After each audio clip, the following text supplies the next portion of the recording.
ગરીબ જરૂરિયાતમંદોને નિસ્વાર્થ સેવાઓ પૂરું પાડતું વડોદરા શહેર જિલ્લા નિવૃત્ત પોલીસ કર્મચારી ગ્રુપ પ્રમુખ કિશોરકુમાર એલ કેસારકર વડોદરા શહેરે જિલ્લા નિવૃત્ત પોલીસ કર્મચારી ગ્રુપ છેલ્લા 6 વર્ષથી વિવિધ પ્રકારના ગામોમાં તથા શાળાઓમાં ગરીબ જરૂરિયાતમંદ બાળકો, મહિલાઓ, પુરુષો તથા વૃદ્ધોને અન્ન વસ્ત્ર દાનની નિસ્વાર્થ સેવાઓ પરિવારના સભ્યો તથા લોક ભાગીદારીથી પૂરી પાડવામાં આવે છે। તેના ભાગરૂપે નર્મદા જિલ્લાના ઝરવણી ગામમાં રહેતા આદિવાસીઓના આશરે 400 થી 500 મકાનવાળાઓને ઝરવણીના શ્રી ગજાનંદ આશ્રમના વહીવટકર્તા મમતા દીદીએ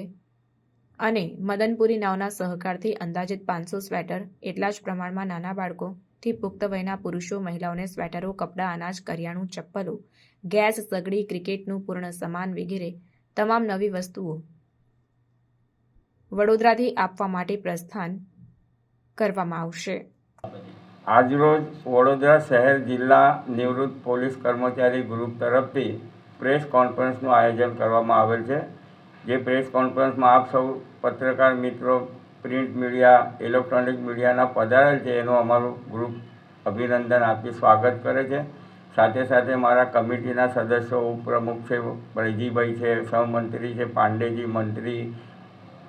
નટવરલાલ પરીખ, ખજાનજી છે, OS કદમ છે, અવિનાશ જોશી છે, અનિલભાઈ, ભરતભાઈ। પ્રેસ કોન્ફરન્સનો મુખ્ય હેતુ એવું છે કે છેલ્લા 1 મહિનાથી અમે એક નર્મદા જિલ્લામાં ઝરવણી ગામ આવેલું છે, એ ગામમાં એક ગજાનંદ આશ્રમ આવેલું છે, ગજાનંદ મહારાજનું। ત્યાં આપણા મહારાષ્ટ્ર નાસિકના કોલેજના પ્રોફેસર મમતા દીદી અને એમના પતિ જે હિન્દુસ્તાન લીવર કંપનીમાં બંને 2-2 લાખના પગારદાર હતા, પણ એમને કંઈક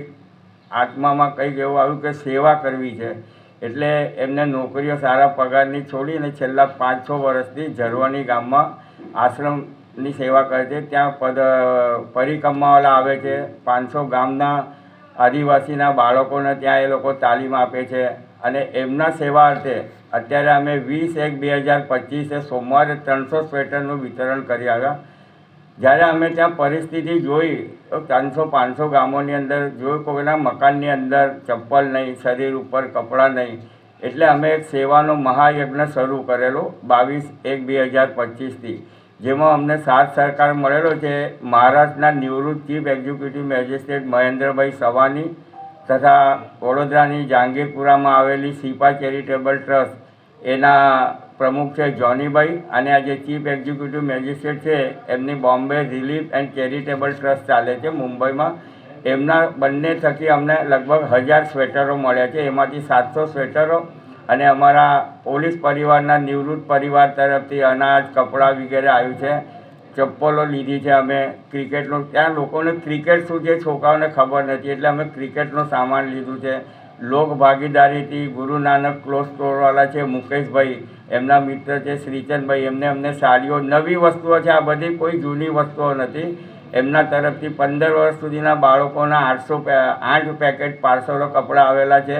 અનાજ, કરિયાણું આવ્યું છે, કેમ કે તાજેતરમાં 4 ફેબ્રુઆરી 2025ના રોજ નર્મદા માતાની જન્મ જયંતિ છે, ત્યાં આખા ગામ જમણવાર છે, તો એના માટે બી અસંખ્ય પ્રમાણમાં અમારા પરિવાર તરફથી લોકોના સાથ સહકારથી અને અમારું ફેસબુક ઉપર અને આપ સૌ મીડિયાના માધ્યમથી તમે જે અમારા 20 તારીખના મેસેજ વાયરલ કરેલા, એના આધારે અમારે લોક સરકારથી પણ અનાજ પણ એટલા વિપુલ પ્રમાણમાં આવી ગયેલ છે, એટલે એના માટે આ પ્રેસ કોન્ફરન્સ છે। આપના માધ્યમથી અમે જ્યાં સ્થળ જોયા છે, સરકારશ્રીને એક જ વિનંતી કરીએ છીએ કે આપે ઝરવાણી ગામ બહુ ઊંચું અને પહાડ ઉપર છે, આપે રસ્તા બનાવ્યા છે, બહુ સારી વાત છે, પરંતુ એ ગામમાં હજુ સ્કૂલની જરૂર છે, લાઇબ્રેરીની જરૂર છે, બસ આવ જા કરે એના માટે બસની વ્યવસ્થા છે ને આરોગ્ય માટે દવાખાનાની પણ જરૂર છે, કેમ કે ત્યાંની અમે વાસ્તવિકતા જોઈ, લોકોનો સંપર્ક કર્યો તો કે જે સોમવારે, બુધવારે અને શનિવારે કંઈ એક દિવસમાં પેલી મોબાઈલ વાન આવે છે આરોગ્યની, અને ત્યાં સ્ટેન્ડ બાય રહે છે અને પછી તપાસીને જતી રહે છે। એટલે આપના માધ્યમથી અમે ગુજરાત સરકારને વિનંતી કરીએ છીએ કે ઝરવણી ગામમાં આશરે 500થી વધારેની વસ્તી છે, આદિવાસી વિસ્તાર છે, નાના બાળકો છે, મહિલાઓ, પુરુષો, વૃદ્ધો છે, તો એક દવાખાનાની અને સ્કૂલ 1 થી 7ની થઈ જાય। અત્યારે 4 ધોરણ સુધીની સ્કૂલ છે, પણ અમને તો પ્રશ્ન એ થાય છે કે આટલા દૂર શિક્ષકો આવતા હશે કે કેમ, એ બી એક પ્રશ્નાર્થ છે. લાઇબ્રેરીની જરૂર છે, આરોગ્ય વિભાગની જરૂર છે, એટલે એની પણ વ્યવસ્થા થાય એવી મારી આપના માધ્યમથી સરકારશ્રીને ફરી હાથ જોડીને વિનંતી છે. અને આ જે અમે સામાન અત્યારે એકત્રિત કરી છે, અમારી નીચે એક ઓફિસ છે, એમાં તો અમે આવતીકાલે ગુરુવારે સવારે 7 વાગે આ બધો સામાન લઈ પદરના ખર્ચે, અમારા પેન્શનના જે અમારા ખર્ચો આવે છે એમાંથી અમે વાર્ષિક 1200 રૂપિયા ફંડ ફી લઈએ છીએ. એમાંથી આ બધું અમે સેવાનું કાર્ય કરે છે અને લોકોનો બી સાથ સહકાર અમને મળી રહે છે. તે બદલ જે વડોદરા શહેરના લોકોએ જાણે અજાણ્યા નામ વગર બી અમને જે કંઈ સહાય કરે છે એ તમામનો હું અને મારો ગ્રુપ અતિ મનપૂર્વક અભિનંદન આપી એમનો આભાર વ્યક્ત કરું છું. જય હિન્દ, જય ભારત.